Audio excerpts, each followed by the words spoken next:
Welcome to a community tourism podcast with Scott and Uist Beò.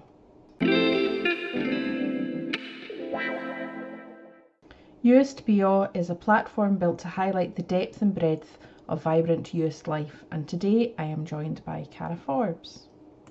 Hi Cara, it's lovely to meet you. You too, Sarah. I'm so pleased that you're able to make it along today and tell us more about Uist Beò. Did I get that right? You did. Excellent, excellent. So before you tell us about the work that you're doing, it'd be good to know a little bit more about where the project came from. The project was started by a steering committee of various people, Codal, who are a local social enterprise organisation, who are running the Smart Islands project, and so Uist Beò is funded under Smart Islands, and various other individuals who are involved either in local tourism or local heritage, and they came together to start a platform to highlight Uist's assets, both for locals, people who live here, and for visitors. Lovely. And have you been involved with the project for long, or? I've been involved for about 8 months. I wasn't involved in the initial kind of concept stage. I was hired later on along with a web developer and a community engagement officer. Okay. And my job has been kind of social media website of the project. Excellent. So, and that intention then of the project is very much about that platform, and is it sharing information, or? Yeah, the goal ultimately is to have an online platform, a website that that brings together services, highlights businesses, highlights natural assets, culture, heritage, really everything. We're looking to present a really broad picture of Uist and what makes Uist interesting, what makes it special, what makes it a really exciting place to live and work. We're very keen to highlight that it's a living, working community, to tell the stories of the people who live here, the businesses, the enterprises, charities, just all of the different facets that make Uist a really interesting place. Yeah. Both for the people who live here and for people who might want to visit. Yeah, absolutely. And so what's the project doing just now? What's happening at the moment? So at the moment, the website is live. We launched it a couple of weeks ago, and it includes a set of stories, visual and written stories that are interviews with local businesses and individuals from the breadth of the islands. So it's maybe an idea to say that Uist is not a single island. Uist is a collection of islands. It's a chain from Berneray in the north to Eriskay in the south. And each of those islands has its own really distinct identity, but together we come together to create Uist. So we're all the islands are connected by causeways. The schools, hospitals, services are in the middle. Mm-hmm. So we were really keen to tell stories from the length of the islands, from the north right through to the south, and to kind of paint a picture of how all of the islands come together to create this one really great place to live, work, and visit. So these stories are online just now, and it was a kind of Humans of Uist sort of an idea.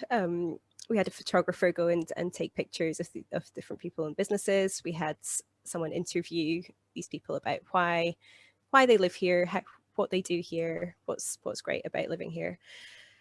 And then we also at the moment have a kind of prototype for a map, a kind of mapping of the islands, which at the moment it just has a few assets on it, but our goal is to create a really in-depth guide that's useful for everyone. There's so much happening here, and a lot of people who live here don't have a resource to go to find out all of the services that are available for locals.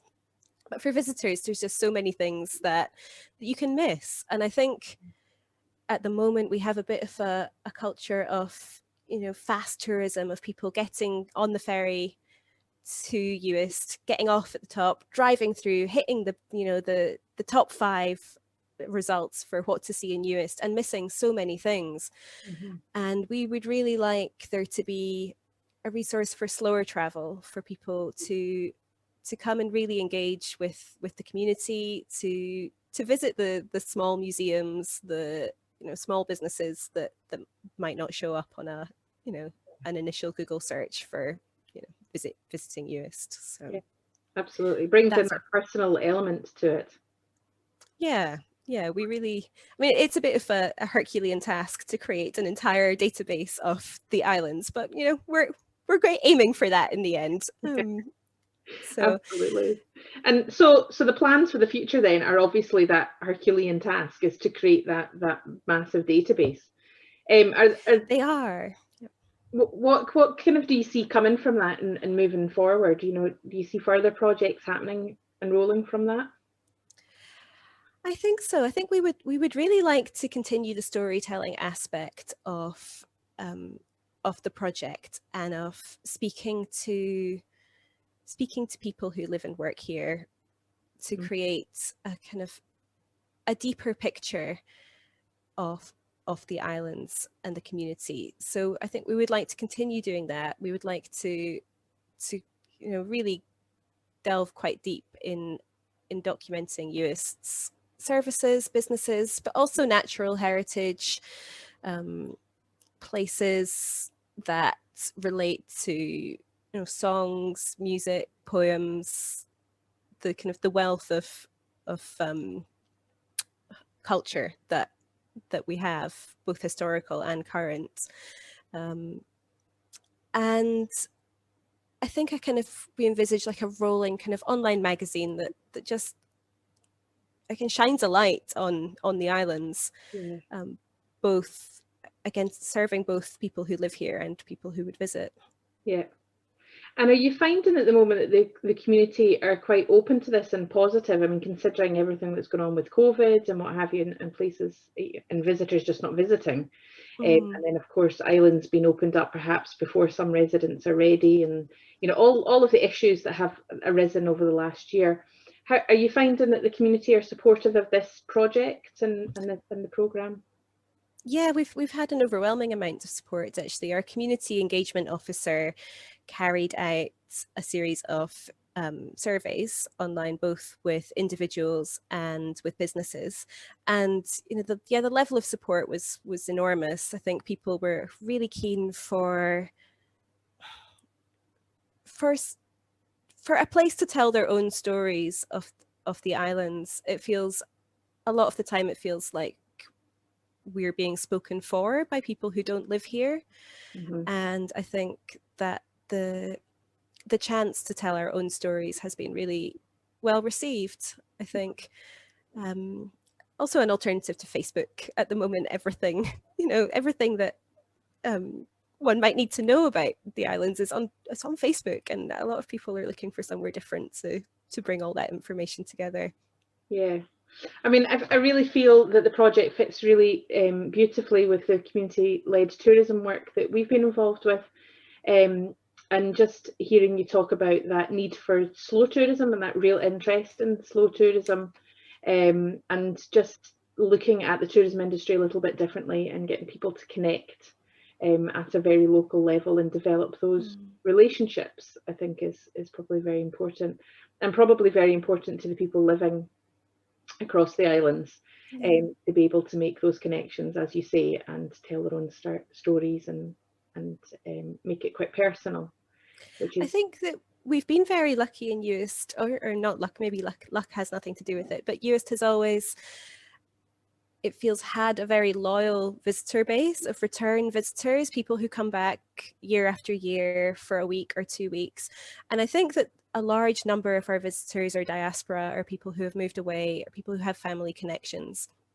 So it feels like we have a really solid experience already of slow tourism, and that maybe in the last few years of kind of promotion of hitting the sites and traveling through all the islands and touring Scotland has brought a different type of tourism that is in quite marked contrast to what we have been used to. So I think it's about finding a way to balance those, and we're always really excited to welcome new people to the islands, to experience the islands, but I think that they would get more out of their trips if they took them slower. And there are just so many things to see and do and experience here that you don't get to do in a 24-hour visit. So Absolutely. And I think a lot of the tourist industry, a lot of the service providers are also just really keen for people to take a bit longer. And I know that there